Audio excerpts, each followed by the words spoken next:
bin Mughirah ini seorang penyair ulung, ya, dia memang pandai berbicara, dia punya ilmu retorika yang bagus, sehingga kaumnya mengutus dia ke Rasulullah. Untuk apa ceritanya? Supaya Walid bin Mughirah ini bisa menundukkan Rasulullah, karena mereka mendengar bahwa Quran itu seperti syair, ya, indah sastranya seperti itu. Nah, harapannya mereka Walid bin Mughirah ini bisa mengalahkan argumen-argumen dari Rasulullah. Tapi ternyata begitu Walid bin Mughirah mendengarkan ayat-ayat Quran, malah dia yang terpukau, ya. Jadi sudah betul tadi yang disampaikan. Cuma meluruskan sedikit saja, ya. Terima kasih Bu Kasma. Alhamdulillah, Masya Allah, Barakallahu Fiik. 5 orang yang dirizkikan oleh Allah malam hari ini langsung dapat 3 bintang, ya, Masya Allah. Ibu Ika, Ibu Haro, Ibu Sila, Ibu Sahla, dan Ibu Kasma. Baik, ibu-ibu sekalian, kita lanjutkan, Insya Allah. Sekarang kita masuk ke timeline dakwah sirriyah. Dakwah sirriyah usia Rasulullah 40 sampai 42 tahun. Dakwah jahriyah dimulai sejak 43 sampai 50 tahun, 7 tahun dakwah jahriyah, Bu, ya, dakwah terang-terangan. Kemudian 3 tahun terakhir itu persiapan hijrah di usia Rasulullah 51 sampai 52 tahun sebelum akhirnya melakukan hijrah ke Yasrib atau ke Madinah. Nah, apa saja yang akan kita pelajari di materi dakwah jahriyah ini, apa konten-kontennya nanti. Kemarin sudah, ya, turunnya perintah untuk dakwah jahriyah. Setelah itu hari ini insya Allah kita akan membahas tentang intimidasi dan teror. Intimidasi dan teror ini terjadi di usia Rasulullah 43 tahun atau 4 kenabian. Jadi ini fungsinya belajar secara kronologis, kita tahu di usia berapa terjadi peristiwa tersebut. Setelah itu peristiwa apa lagi? Setelah itu peristiwa apa lagi? Sehingga dulu ketika kita belajar sirah itu dengan keping-keping yang terpecah-pecah kayak puzzle gitu, ya, Ibu. Kayak puzzle. Oh iya, saya pernah dengar cerita ini. Saya pernah dengar cerita ini. Saya pernah dengar kisah ini. Tapi kita tidak bisa menghubungkannya bahwa yang mana sih duluan? Peristiwa mana dulu baru peristiwa mana lagi. Nah, dengan belajar kronologis itu kita seperti menyusun puzzle. Oh ya, ininya dulu dipasang, baru ininya. Sehingga kerangka berpikir kita tentang sirah itu sangat sistematis, ya. Jadi intimidasi dan teror itu terjadi di usia 43 tahun Rasulullah atau 4 kenabian. Kenabian itu dihitung mulai turunnya wahyu. Setelah intimidasi dan teror, kita akan lanjutkan dengan penyelamatan akidah di usia 44 tahun dan 5 nubuah, tahun 5 nubuah. Nanti di sini diceritakan tentang hijrah Habasyah 1 dan 2. Selanjutnya Islamnya Hamzah dan Umar di usia Rasulullah 45 tahun atau 6 kenabian. Kemudian pemboikotan 3 tahun. Pemboikotan ini, Ibu, di usia Rasulullah 46 sampai 48, 46, 47, 48, 3 tahun mereka diboikot. Atau tahun ke-7 sampai ke-9 kenabian. Selanjutnya tahun berduka cita di tahun 49 tahun Rasulullah atau di 10 kenabian. Nah, kronologis tadi sudah disampaikan. Kronologis intimidasi dan teror itu dimulai dari turunnya ayat, kemudian mengundang makan keluarga, seruan di Bukit Sofa, dan masuk intimidasi dan teror. Ini nanti lanjut sampai ke selain intimidasi dan teror ada penyelamatan akidah dan seterusnya sampai hijrah, ya. Baik, selanjutnya metode untuk menghadang laju dakwah juga sudah dijelaskan tadi sama Kakak Sahla, ya. Ini tidak perlu dijelaskan lagi karena sudah, kita lanjut saja. Nah, apa yang akan kita bahas di intimidasi dan teror? Yang pertama, sebab-sebabnya. Kenapa mereka sampai melakukan intimidasi dan teror kepada Rasulullah dan kepada para sahabat? Kemudian, dengan cara apa mereka melakukan intimidasi dan teror itu? Ini tujuan pembelajaran kita, ya. Jadi Ibu akan memahami ini, empat ini ketika selesai nanti pembelajaran intimidasi dan teror. Kemudian bagaimana bentuk intimidasi dan teror mereka kepada para sahabat? Siapa-siapa saja sahabat yang pernah mereka siksa? Kemudian bagaimana bentuk penyiksaannya terhadap Rasulullah Sallallahu Alaihi Wasallam? Ketika kita belajar tentang intimidasi dan teror ini, ibu-ibu sekalian, kita itu akan memiliki perasaan, ya Allah, sebegini beratnya yang dialami Rasulullah dan para sahabat, ya, itu sudah sampai ke tingkat menyakiti fisik, penindasan, hanya untuk mempertahankan akidahnya. Setidaknya ketika sudah mempelajari ini, ibu yang berbahagia, ada perasaan dalam diri kita, ada perasaan malu, ya. Bagaimana semoga Allah menjaga kita di lembaga perjuangan ini. Bagaimana teman-teman kita yang ya Allah hanya sekedar mungkin pembagian sembako yang tidak rata, atau mungkin hanya clash perkataan, miscommunication, atasan dengan bawahan, mungkin hanya masalah pembagian gaji, mungkin, ya. Hanya hal-hal kecil yang rasanya jauh dari penindasan dan intimidasi yang diperoleh oleh Rasulullah dan para sahabatnya, itu sudah membuat kita out dari lembaga perjuangan ini, Masya Allah. Sebegitu tipisnya sebegitu tipisnya keimanan kita, tipisnya kepercayaan kita, setipis tisu, sehingga begitu gampang sobek, ya. Mudah-mudahan dengan mempelajari intimidasi dan teror ini kita menjadi wanita yang lebih tangguh, lebih kuat lagi berada di hidayatullah ini, ya. Tidak gampang retak, tidak gampang pecah, tidak gampang baper. Hanya hal-hal yang tidak penting, ya. Hal-hal yang tidak penting kita tanggapi. Begitu banyak kerja-kerja besar, kerja-kerja berat yang seharusnya bisa kita angkat bersama-sama di lembaga ini, itu menjadi terhalang hanya karena perasaan kita sebagai wanita yang terlalu dominan, Masya Allah, ya. Makanya itu kata Imam Syafi'i, wanita itu kalau tidak disibukkan dengan menuntut ilmu, maka dia akan disibukkan dengan perasaannya.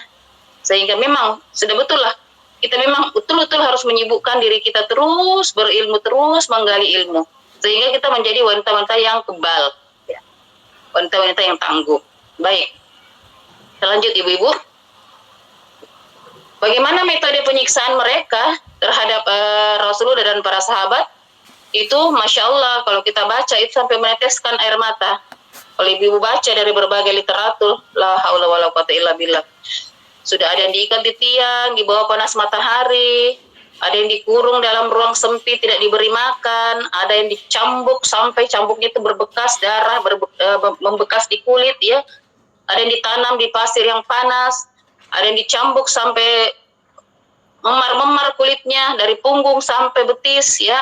Ada yang diikat di tiang di bawah panas terik matahari, diseret ke sana kemari, ditindih batu besar. Itu luar biasa penyiksaan ini. Ini dialami ibu-ibu kebanyakan oleh para budak, ya, para budak. Kalau orang-orang yang masuk Islam dan orang-orang itu agak terpandang dan dia punya power, punya keluarga yang bisa melindunginya, itu alhamdulillah agak-agak ringan, ya, agak-agak ringan. Sama dengan Rasulullah itu sangat dibenci, tapi orang tidak bisa terlalu berbuat apa-apa kepada Rasulullah karena masih ada sukunya yang melindunginya. Nah, itu pun ketika di penyiksaan intimidasi dan teror ini, Rasulullah pun sudah mendapatkan ancaman-ancaman itu. Mereka sudah kalap, mereka sudah sudah tidak bisa berpikir waras lagi. Karena kenapa? Ini bahaya ini. Dakwanya ini Rasulullah terus berkembang dan pengikutnya semakin banyak saja, ya, Masya Allah. Baik.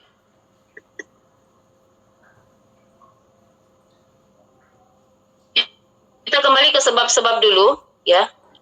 Sebab-sebab intimidasi dan teror. Nah, yang pertama, karena sudah dijelaskan kemarin, bagaimana mereka sudah mengolok-olok, sudah memberi predikat-predikat kepada Rasulullah, ya. Kemudian menghalang-halangi mereka untuk belajar Al-Quran dengan bernyanyi, dengan bertepuk tangan, bahkan ada yang diutus khusus untuk belajar kisah-kisah orang-orang terdahulu agar ketika Rasulullah berdakwah dia Kemudian orang-orang yang sudah didakwahi Rasulullah didakwahi lagi oleh mereka dengan kisah-kisah yang lain. Ada yang bahkan orang-orang kaya mereka itu menyewa perempuan-perempuan yang cantik jelita. Kemudian ketika dia melihat ada orang yang telah didakwahi itu sudah tertarik hatinya masuk Islam, lalu dia katakan kepada perempuan penghibur itu, pergilah engkau kepada si fulan, kemudian cukupi kebutuhannya, ya, makannya dan apa yang dia butuhkan, ya, disuruh layani seperti itu. Itu sampai segitunya mereka untuk menahan laju dakwah ini, ya, sudah stres betul mereka ini. Jadi tokoh-tokoh Quraisy ini sudah mulai khawatir dan terancam kedudukannya, karena memang mereka katakan bahwa Islam yang dibawa Muhammad ini betul-betul tidak bisa membedakan mana tuan mana budak, sementara kan perbudakan waktu itu luar biasa. Mereka yang punya budak banyak itu adalah orang-orang dipandang terhormat. Semakin banyak budak, semakin terhormatlah dia. Kemudian derajat mereka dengan budak itu memang jauh sekali, jauh, ya. Banyak hak-hak dari budak itu yang tidak boleh dilakukan sebagaimana hak-haknya orang-orang yang merdeka. Nah, begitu Islam datang, Islam tidak memperlakukan kasta seperti ini. Jadi orang sholat baik budak dengan yang tidak itu sama rata di hadapan Allah Subhanahu Wa Taala. Rasulullah sholat berdampingan dengan Bilal bin Rabah, sholat berdampingan dengan Zaid bin Harisah, ya, budak-budak mereka. Jadi mereka memperlakukan budak itu seperti saudara mereka sendiri. Dan ini mengancam sekali, mengancam kedudukan mereka. Kemudian isi risalah mencela penyembahan terhadap berhala, ya. Quran sudah jelas-jelas menentang itu, sehingga mereka menganggap bahwa Muhammad itu menghina Tuhan-Tuhan mereka, padahal Rasulullah tidak pernah menghina Tuhan mereka. Nabi Muhammad hanya mendakwakan bahwa patung itu tidak bisa memberi manfaat dan tidak bisa melindungi diri mereka sendiri, tidak bisa memberi kemaslahatan apa-apa. Rasulullah cuma mendakwakan seperti itu, ya, bahwa Allah menciptakan semua termasuk patung-patung tersebut. Tetapi bagi mereka itu merupakan hinaan kepada Tuhan-Tuhan mereka, ya. Jadi mereka mengatakan isi risalah itu mencela penyembahan kepada berhala. Ya. Kemudian sudah jelaskan tadi bahwa kaum miskin dan budak itu diberi status di dalam Islam itu sama rata. Mereka sholat sama tinggi, duduk sama rendah. Bahkan Rasulullah saking baiknya dengan Zaid bin Harisah, saya sudah jelaskan pekan lalu bahwa sampai-sampai Zaid itu tidak mau kembali ke ayahnya. Padahal Rasulullah sudah memberi kebebasan untuk memilih. Dia katakan tidak usah tebus. Tanya saja ke Zaid. Kalau misalnya Zaid dia mau kembali kepada Anda dan menjadi orang merdeka, silahkan, tidak perlu tebus sama sekali. Dia katakan, wahai Zaid, baik sekali Tuhanmu itu. Tidak ada orang paling bijaksana selain dia. Sehingga pilihlah. Apakah kau tidak mau ikut denganku kemudian menjadi orang merdeka kembali dan memimpin suku kita? Apa kata Zaid? Setelah mengenal Muhammad, saya tidak ingin lagi berada di dekat orang selain Muhammad. Begitu dia merasakan betapa Nabi Muhammad itu memuliakan dia. Dia budak, tetapi Rasulullah tidak pernah memperlakukan Zaid seperti budak. Betul, Zaid melayani Rasulullah, tapi Rasulullah tidak pernah kasar, tidak pernah berkata-kata kasar, ya. Tidak pernah memperlakukan Zaid seperti binatang, tidak pernah menendang, tidak pernah membentak sebagaimana orang-orang Quraisy melakukan itu kepada budak-budak mereka. Jadi dia bisa merasakan bagaimana akhlaknya Rasulullah Shallallahu Alaihi Wasallam. Diberi status sama. Kemudian orang-orang juga sudah mulai menampakkan keislamannya, ya, sudah berani menampakkan keislamannya, keislaman mereka, tidak diam-diam lagi. Sehingga ini membuat betul-betul perpecahan di antara mereka semakin besar. Yang kemarin retaknya semakin besar. Ya, karena mereka sudah berani memperlihatkan keislaman mereka dan sudah berani terang-terangan menantang keluarga mereka. Tidak seperti waktu dakwah Syria. Kadang ada anak yang masuk Islam tapi dia masih tutupi di hadapan orang tuanya. Ada suami atau istri yang masuk Islam masih ditutup-tutupi di hadapan pasangannya. Ya seperti itu. Atau bersaudara pun seperti itu. Tapi sekarang tidak lagi. Nah, dakwanya Rasulullah itu terus melaju sehingga pengikutnya bertambah banyak, baik dari kaum budak maupun dari orang-orang yang merdeka. Kemudian karena senjata lisan yang olok-olok, kemudian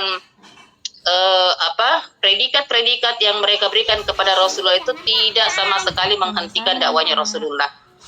Tidak bergeming Bu Rasulullah itu, dibilangin apapun tidak, ya.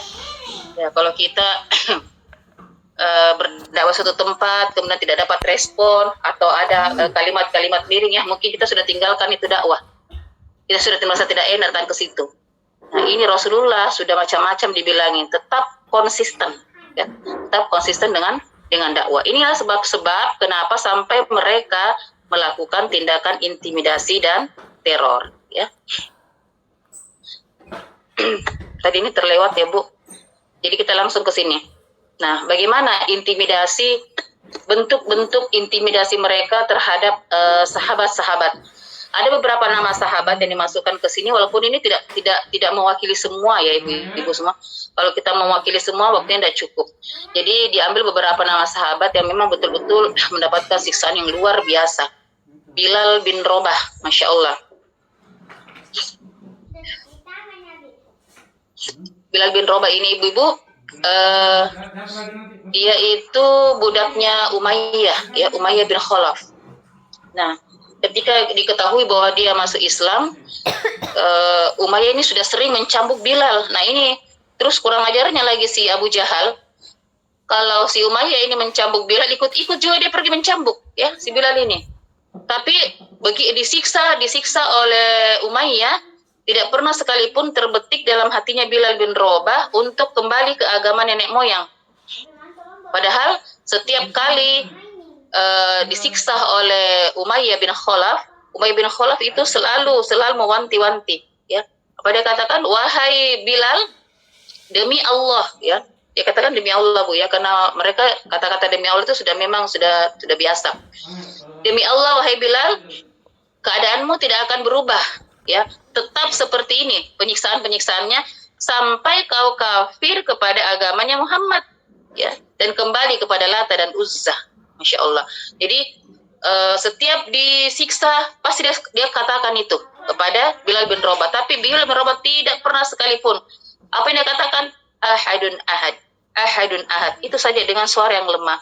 Jadi disiksa dia mulai dijemur di terik matahari, ibu-ibu sekalian. Kita bayangkan itu di padang tandus di sana, dijemur di matahari, dibiarkan kelaparan, tidak diberi makan oleh tuannya. Kemudian lebih ngeri lagi itu punggungnya itu diikat dengan tali. Kemudian diberikan kepada anak-anak kecil yang mereka rame-rame menarik tali itu sehingga terseretlah ini Bilal di antara kerikil-kerikil panas keliling gunung, Bu. Bisa bayangkan tidak? Bagaimana di tengah terik panas matahari terseret dengan tali di atas kerikil panas sehingga kerikil itu menggores sampai terluka punggungnya Bilal.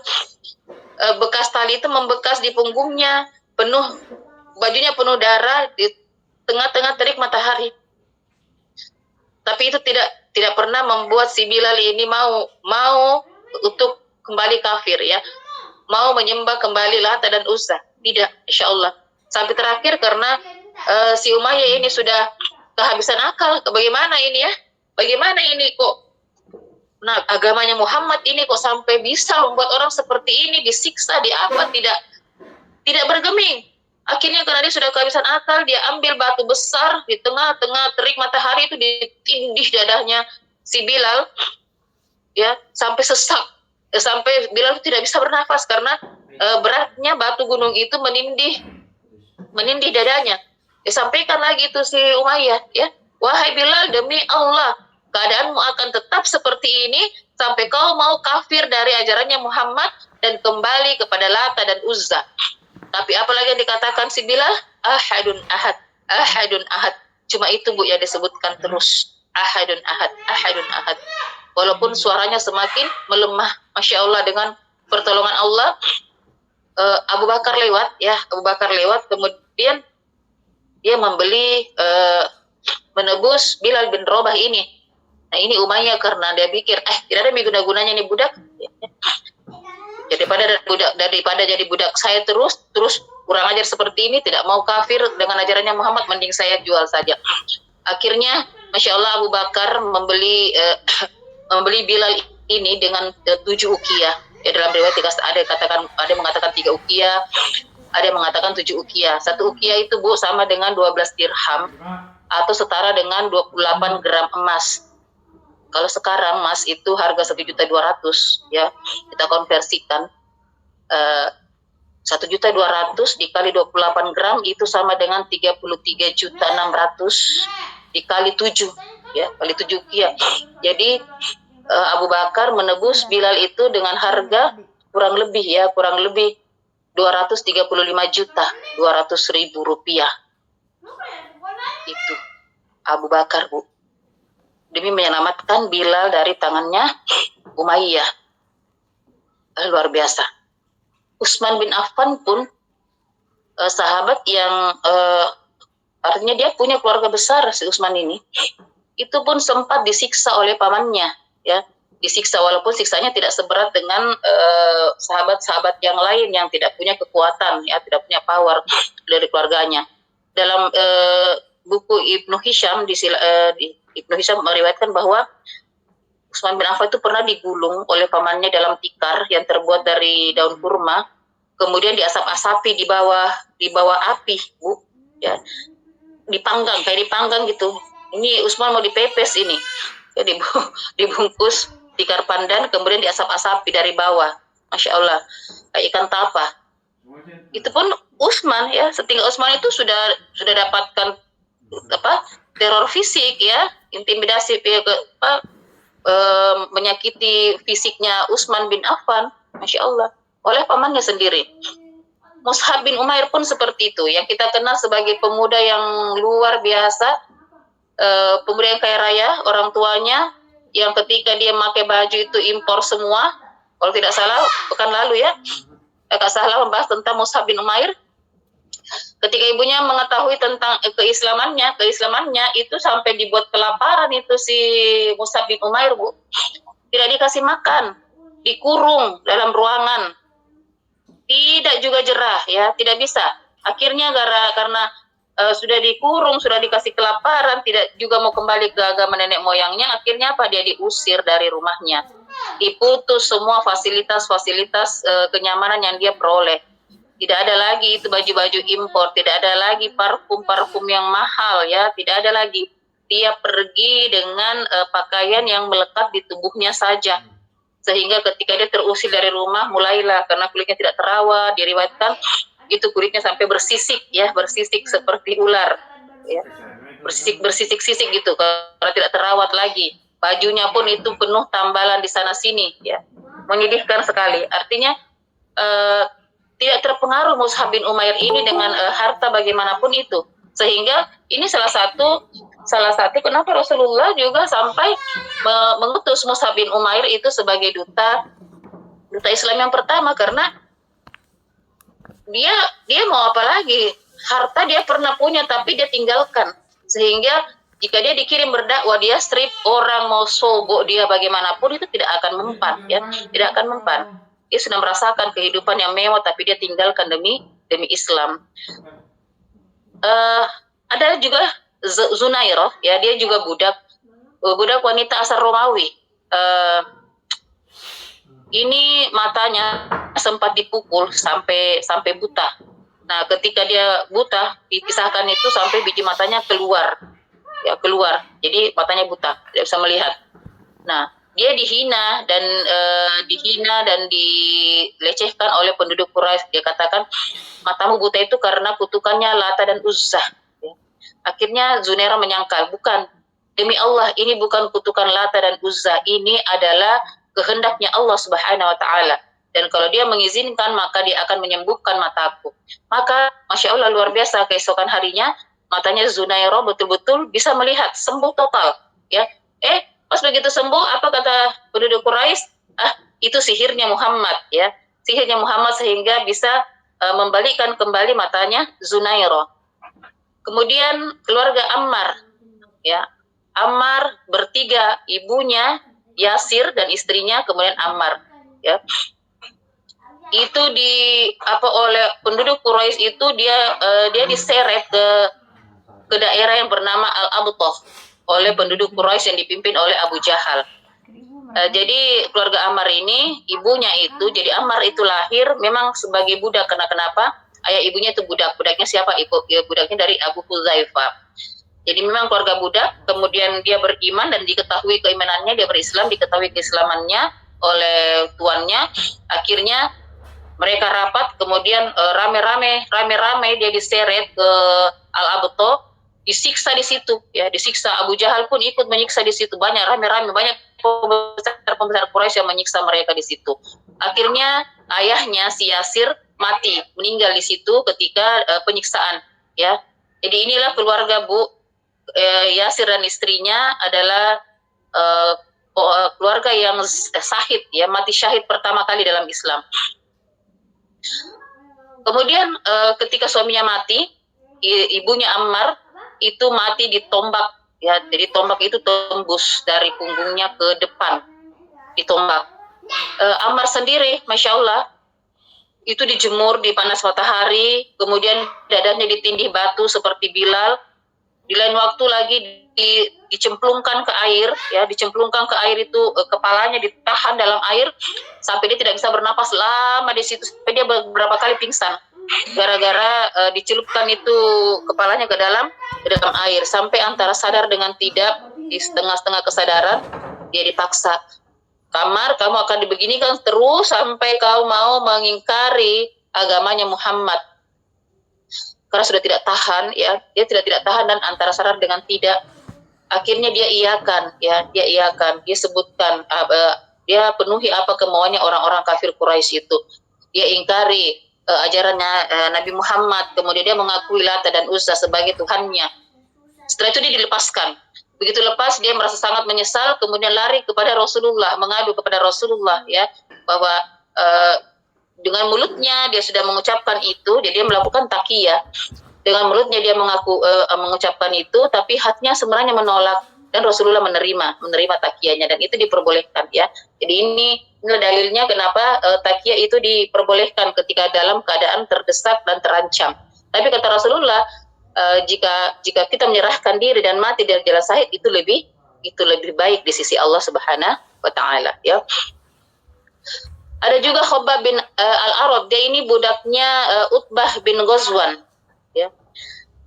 Ketika dia ditahu keislamannya, maka rambutnya itu dijambak, ditarik rambutnya, kemudian lehernya ditarik dengan kasar, lalu dilemparkan ke dalam api yang membara, ya, api yang membara.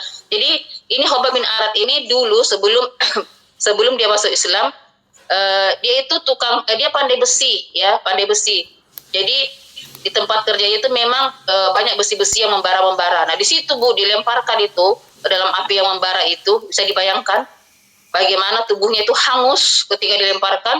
Setelah itu ditarik lagi keluar tubuhnya dari bara besi itu, sehingga dalam kisah disebutkan itu nampak itu minyak keluar dari pori-porinya dari pori-pori punggungnya yang melepuh ini si Khabbab bin Al-Arad ini.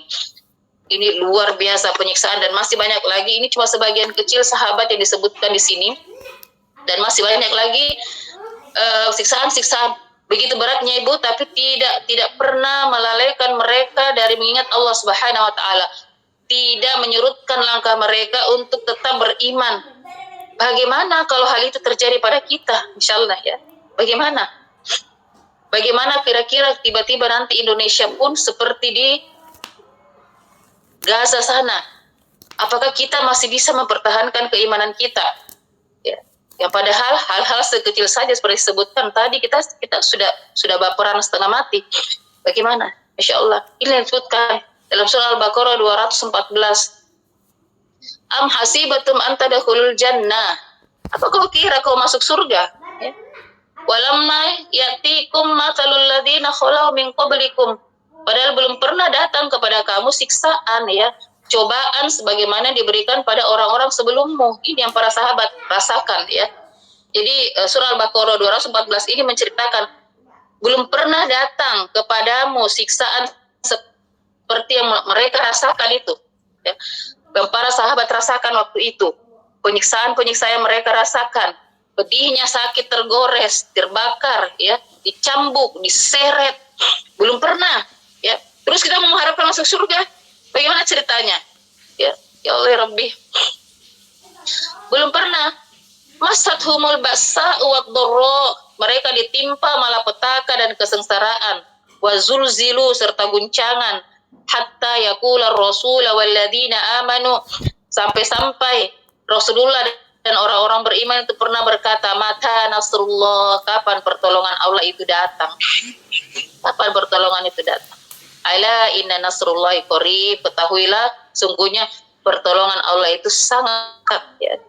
Jadi Masya Allah ibu-ibu sekalian, kalau mungkin orang-orang yang di Palestina, di Gaza sana, itu semua sudah dijamin surga. Semoga ya, karena mereka betul-betul sudah merasakan penderitaan-penderitaan yang diakibatkan oleh Zionis.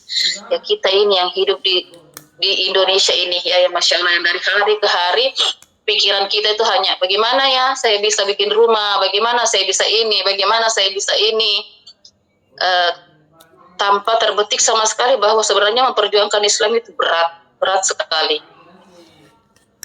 Allah sebutkan lagi dalam surah Ali Imran,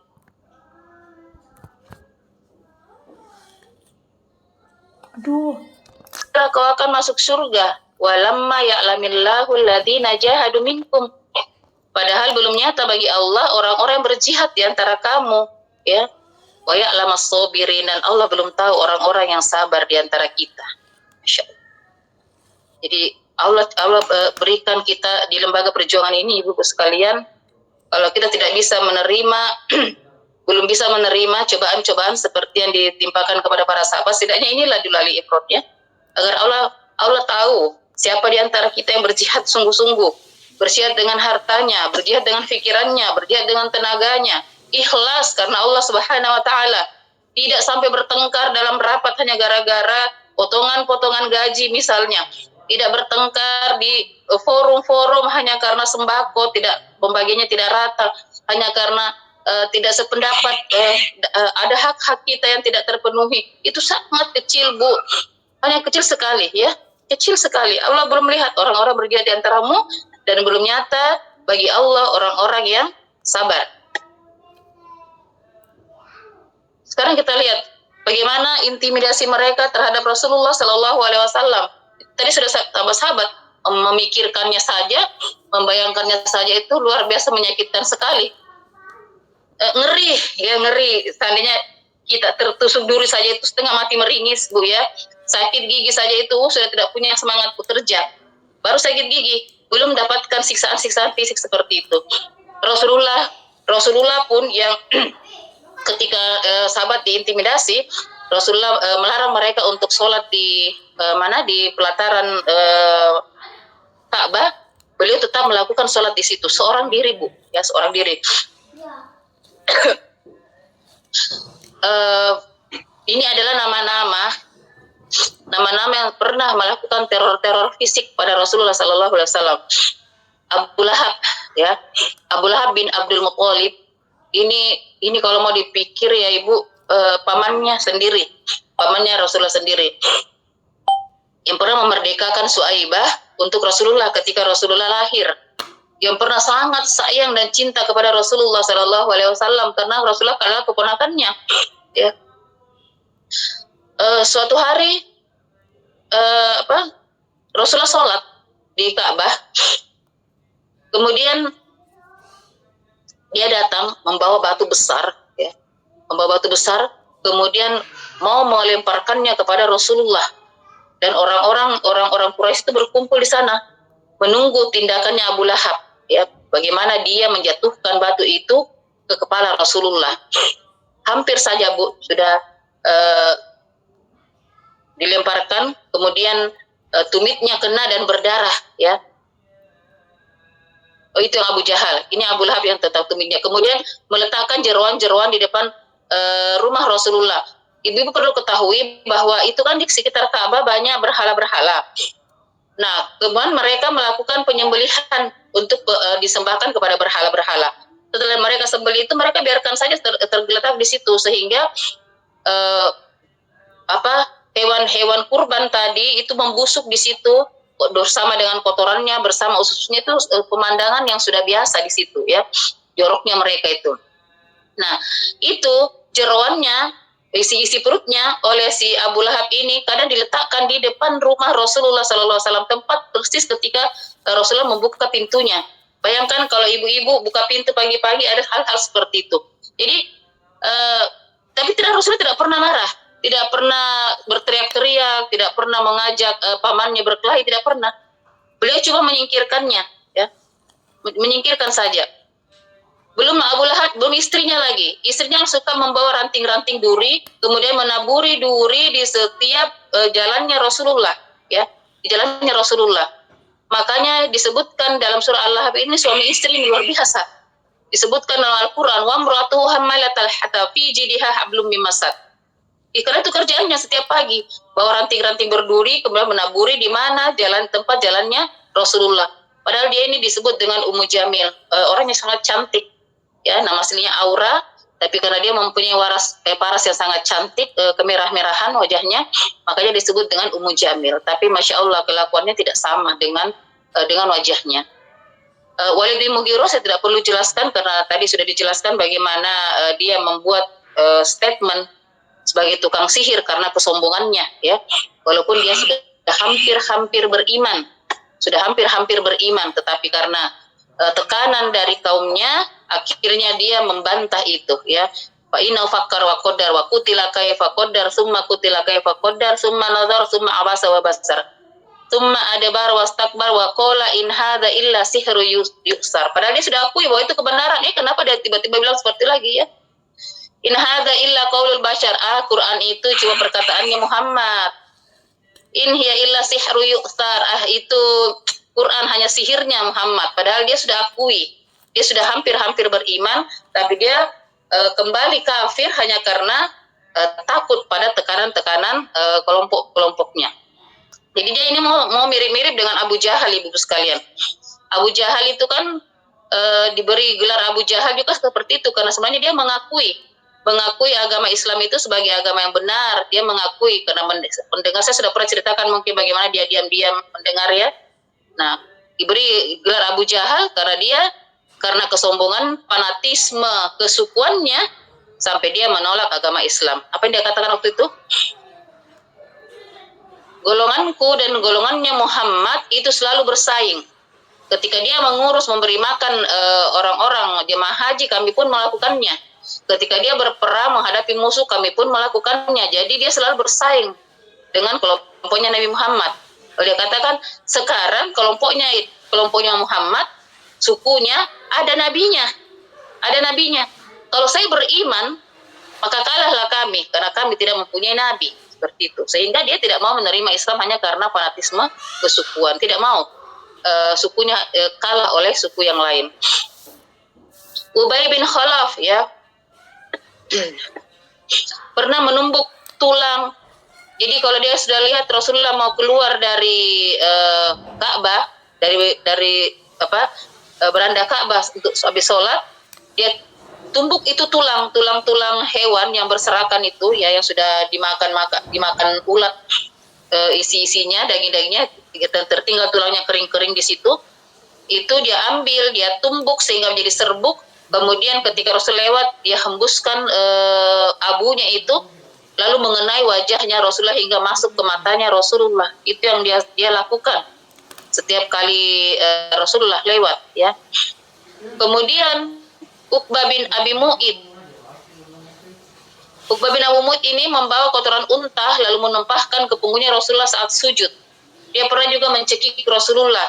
Sementara Rasulullah sholat, datang dia mencekik, saking kuatnya cekikan itu, Rasulullah sampai tidak bisa bernapas, sampai terpental ke depan, jatuh oleh Uqbah bin Mu'id ini. Pernah juga ketika itu Rasulullah sujud, lalu dia ambil kotoran-kotoran unta yang habis disembelih itu, kemudian dia simpan di pundaknya Rasulullah, sehingga saking banyaknya itu kotoran, Rasulullah tidak bisa bangkit untuk dari sujudnya. Sampai datang Fatimah anaknya, ya, membersihkan punggung ayahnya sambil menangis.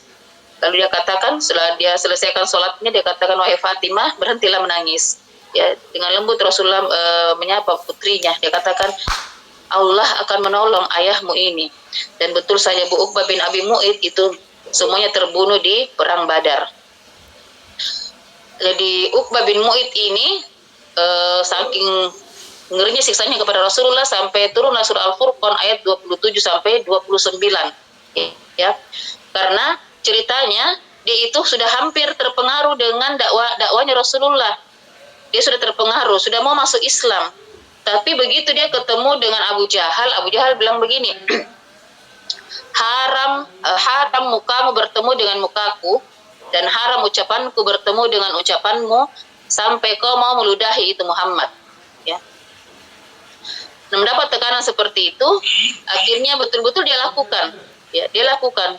Dia pergi ke Ka'bah, dia membuktikan bahwa dia bisa menyakiti Rasulullah Shallallahu Alaihi Wasallam. Sama dengan Umayyah bin Khalaf itu juga, karena dia suka setiap hari Rasulullah lewat diejek-ejek terus, akhirnya turunlah surah Al-Humazah. Wailul likulli humazatil lumazah. Itu surah untuk Umayyah bin Khalaf. Al-Humazah ayat 1. Al-Furqan ayat 27 sampai 29 ini berkaitan dengan Uqbah. Jadi dikatakan akhirnya dia menyesal menggigit tangannya, karena kenapa? Dia katakan, ya laitani, wahai celakalah diriku, seandainya dulu aku ikut jadi bagian orang-orang yang mengikuti Rasulullah, karena memang hatinya sudah tertarik untuk itu, cuma akhirnya berbalik kembali. Abu Jahal ini tadi Bu, yang Abu Jahal menjatuhkan batu ketika Rasulullah sementara sholat, tapi begitu dia mau jatuhkan itu batu, ya, tiba-tiba wajahnya jadi pucat, kemudian lari. Jadi teman-temannya ini, pembesar-pembesar Quraisy itu heran, kenapa kamu bawa wahai Abu Jahal? Dia katakan, waktu saya melempar ini batu, saya melihat di sisinya Rasulullah itu ada unta yang sangat besar, ada unta merah yang sangat besar menyeringai kepadaku, sampai seolah-olah dia ingin memakanku. Makanya dia lari terbirit-birit. Sama ketika waktu Ummu Jamil mencari Rasulullah karena dia marah. Kenapa dia membuat syair tentang aku dan suamiku? Karena turunnya tabat yada abi lahabi wa tab, itu kan mereka katakan itu adalah syairnya Muhammad. Jadi, mana Muhammad? Dia telah membuat syair yang jelek tentang aku dan suamiku. Dia bawa batu besar mau melempar Rasulullah waktu itu, padahal Rasulullah duduk di sampingnya Abu Bakar. Dan Ummu Jamil tidak melihat sama sekali. Allah menutup pandangannya dari Ummu Jamil. Insya Allah, pertolongan Allah memang selalu datang. Walaupun tidak dikatakan kenapa sih Allah tidak menolong saja setiap kali Rasulullah mau disakiti. Jika itu terjadi, maka di mana letak perjuangannya beliau? Ya, tidak ada warisan yang dia bisa berikan kepada kita tentang sabarnya kita dalam berdakwah. Tetapi alhamdulillah karena Rasulullah masih terus mendapatkan perlindungan dari pamannya Abu Thalib, sehingga betapapun kerasnya siksaan, teror dan intimidasi dari kaum Quraisy itu tidak membuat Rasulullah patah semangat, ya, tidak menghentikan laju dakwanya Rasulullah. Padahal kaum Quraisy itu sudah mengancam Abu Thalib. Wahai Abu Thalib, jika kamu tidak bisa mengurus keponakanmu itu, maka biarkanlah kami menyelesaikan masalah kami dengannya. Bahkan mereka minta serahkan Nabi Muhammad itu untuk kami bunuh. Tapi Abu Thalib tidak pernah melepaskan keponakannya. Bahkan mereka pernah datang menawarkan imarah, ya, untuk ditukar, karena mungkin mereka berpikir bahwa Abu Thalib ini mempertahankan Muhammad karena Muhammad itu adalah pemuda yang bisa dipergunakan tenaganya untuk bekerja, ya, seperti itu. Karena Abu Thalib ini kan orang yang orang yang tidak mampu, ya, dalam segi finansial dia bukan orang yang berkecukupan. Akhirnya mereka membawa Imarah bin Walid, anaknya Walid, dia mau kasihkan ke Abu Thalib, dia mau tukar ceritanya, ya, mau ditukar ceritanya. Kami kasihkan ke Imarah bin Walid yang akan membantumu dalam kehidupanmu, dan serahkan itu Muhammad, ya. Apakah kalian waras, ya? Kamu memberikan anak kalian untuk aku beri makan, dan aku memberikan anakku untuk kalian? Tidak mungkin. Ya, mereka salah kaprah terhadap Abu Thalib. Dia kira Abu Thalib mempertahankan Muhammad hanya karena Muhammad bisa membantu kehidupannya. Padahal bukan itu yang diharapkan Abu Thalib, ya. Begitulah ibu-ibu sekalian. Abu Thalib ini pamannya, walaupun dia tidak beriman sampai akhir hidupnya, tapi mendukung perjuangannya Rasulullah sejak kali pertama, ya. Tidak pernah melepaskan sedikit pun. Seandainya dia berlepas tangan, sudahlah tamat itu riwayatnya Nabi Muhammad. Karena kenapa?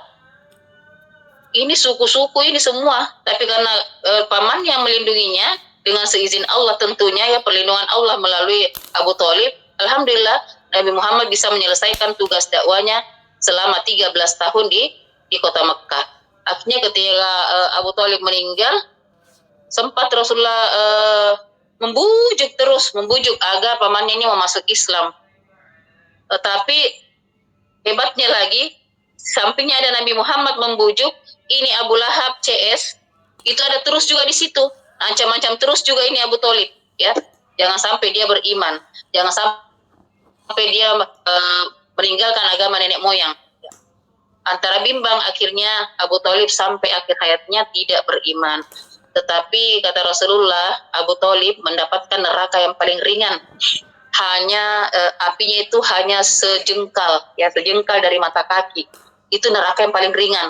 Padahal neraka yang paling ringan itu yang disebutkan Rasulullah, ya, apinya sejengkal itu sudah bisa membuat ubun-ubun itu mendidih karenanya. Ya, jadi sampai Rasul katakan, pamanku nanti Abu Thalib mendapatkan neraka yang paling ringan karena sudah melindungiku ketika dia masih hidup, insyaallah. Baik ibu-ibu, yang terakhir, jadi dari hikmah dari cerita tadi di atas kita bisa mengetahui bahwa adat istiadat itu sangat mengakar sehingga membuat beberapa orang yang sebenarnya sudah mendapatkan hidayah itu tidak jadi masuk Islam hanya karena pengaruh adat istiadat. Dan ini memang lazim, ya, lazim. Jangankan di kaum Quraisy, kita saja di kampung kita kadang-kadang adat istiadat ini dakwah itu tidak bisa masuk. Abu Thalib tidak dikaruniai iman sejak awal. Memang Allah tidak mengaruniai iman, karena jika Allah mengaruniainya tentu dia akan beriman sejak awal. Penentang bisa datang dari keluarga sendiri, sebagaimana Rasulullah mendapatkan penentang pertama dari pamannya sendiri, yaitu Abu Lahab. Orang yang dulu mencintainya tiba-tiba menjadi orang sangat membencinya, bahkan ingin membunuhnya. Ini penguatan tentang akhir dapat menggunakan kaum musyrikin dengan identitas yang berbeda, ya. Ujian menguatkan jiwa kita, kemudian utamakan dakwah dalam keluarga dulu. Ini hikmah-hikmah yang bisa ibu kembangkan sebenarnya. Bisa ibu kembangkan, begitu banyak hikmah yang bisa kita petik dari materi intimidasi dan teror ini. Setidaknya menguatkan jiwa kita untuk kembali merenungi perjuangan kita di Hidayatullah ini, sehingga bisa kembali lebih kuat, ya, lebih survive lagi, lebih fokus pada tugas-tugas kita di lembaga, ya, fokus pada amanah yang diberikan kepada kita, bukan fokus untuk memperhatikan pekerjaan orang lain, atau fokus mengkritik atasan, atau fokus mengkritik teman-teman di departemen kita. Insya Allah dengan memperbaiki ibadah kita, kemudian menjadikan kita ini lebih bermanfaat kepada orang lain, fokus dengan tugas dan amanah, kita akan menjalani kehidupan di lembaga ini dengan lebih tenang, lebih enjoy, lebih bahagia, dan bisa bergaul dengan siapa saja, bisa diterima dalam komunitas-komunitas mana saja. Saya kira demikian materi untuk malam hari ini. Tentu banyak kesalahannya, saya mohon maaf dan istighfar kepada Allah Subhanahu wa taala. Saya akhiri, hadanallahu yakum ajma'in. Assalamualaikum warahmatullahi wabarakatuh.